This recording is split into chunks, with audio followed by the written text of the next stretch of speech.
in the process of making the Indiana Jones films, I kept thinking about what was Indiana Jones like as a young man, because Harrison would ask me, Steve would ask me, everybody was sort of curious about how this adventurer grew up. And in the process, I came up with this idea of him seeing the world through the eyes of a soldier and a secret agent, and having various other adventures of hunting for treasure.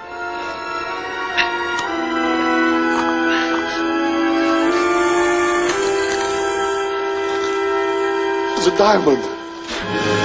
Well, I always try to cast in my films the best actor that seems to fit the character best. I think the qualities that Sean Patrick Flanery had is that he seemed very young and youthful and enthusiastic, and with a little hint of naivete and innocence that I thought would be appropriate for Indiana Jones at that age. I went on an audition, and I read for the part for the casting director. I finally got to meet George Lucas, Rick McCallum, the producer. We did a screen test. Never done a screen test in my life, which involved full makeup, full wardrobe. We shot 6 scenes. Barely a week in the jungle, and already we're leaving our dead behind. How much more painful that their eyes are still alive to accuse us. I've heard it said here that we have less to fear from the bullets of our enemies than from the diseases and parasites with which God has afflicted this land. And then 3 weeks later, I found out that I actually got the part. And I was on a jet plane to London. Didn't come back for 6 years. I wanted to have a very European flavor to it, so we hired some of the best European directors, some of the best actors, Max von Sydow, Vanessa Redgrave, a whole host of very, very talented people. The cast was always changing. I was really the only recurring character besides Remy, played by an actor named Ronnie Couture. We must vow. We will be friends forever. Friends forever. Where we would film, whatever the location was, we'd use some of the best talent from that region. It was one of the best experiences in my life. Like, my first girlfriend was Elizabeth Hurley. One of my girlfriends was Anne Hesh. Another girlfriend of mine was Catherine Zeta-Jones. I'd never worked with people of that caliber before. You are so beautiful. I know. This is not what we should be doing. No. It's not professional. No, it's not. Delicious. When we were shooting the Albert Schweitzer story, we were right on the edge of the Kenyan border with Somalia when the Americans invaded there. It was at the intersection of the Tana River and the Indian Ocean. We were at coordinates, and there's no city there. We took a Twin Otter 18-man aircraft about an hour and a half out of Nairobi. Did a low-altitude pass to get the gazelles off this strip of land that they wanted to land on. Got in canoes and went to the Indian Ocean for about another 2 hours. Lived in tents for 2 months. I mean, if that's not the way to shoot an Indiana Jones episode, I don't know what it is. While some of these Indiana Jones films are fun and comedies, and some of them are adventures, some of them are very grim. The war years are a very valid recreation of what was actually going on with no man's land and trench warfare. It was horrific. The whistle would blow. Thousands of guys would go over the trench and charge machine guns.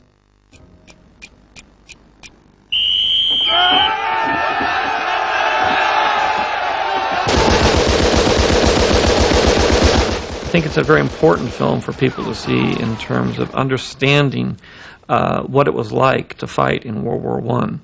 You know, in preparation for the role, Vic Armstrong, one of the most prominent stuntmen in the business, he taught me everything from, a lasso, the whip, how to mount a horse when it's in mid-stride, to one of the scariest things that I've done, which is probably involves the least of my ability, is hanging from the 9th floor in a spiral marble staircase in Prague, Czechoslovakia by my fingertips. And I have a harness on, but the cable, but the stunt guys are saying, oh no, it's test weighted at 4,000 pounds. Well, it's the size of, fishing wire. But hang on by my fingertips and just take it for granted that this cable can support my weight. That is unnerving. It was a very exciting time, and it was very exciting to produce because we were able to shoot it on location in the real places where these events took place. We wanted all of the locations to be real. If you see, Egypt, 1917, we went to Egypt. We didn't shoot it on a Hollywood backlot. If you see Russia, we filmed it in Russia. I was able to give it a very large, epic look using the new digital technology that we were experimenting with to create large crowd scenes. That was the forerunner of what I was ended up using for the new Star Wars film. Obviously, Indiana Jones is a fictitious character, but I wanted to make the other characters in the piece as accurate as possible to give you a real intimate picture of what some of these very famous historical figures were like. I would give an inch-thick stack of research material, you know, telling you about the real characters involved and what their life was really like. I mean, there are so many people who are pivotal to the way we think now in the last part of the 20th century who existed at the last part of the 19th century and the beginning of the 20th century. It was a real joy to be able to work with all these important figures and be able to touch upon them with Indiana Jones's life. Hey, Ernie Hemingway from Chicago. Indiana Jones. Most people call me Andy. Indy. Ernie? Thanks. I am a great lover of history, and I think it's very important for young people to understand the humanities, of which history is a major part. I think if young people see that people who have accomplished a lot are not that much different from the way they are, it gives them a little bit more freedom to think outside the box and to think that they can do great things. I know archaeology's not treasure hunting. I learned a lot about the way people live and things that they hold sacred.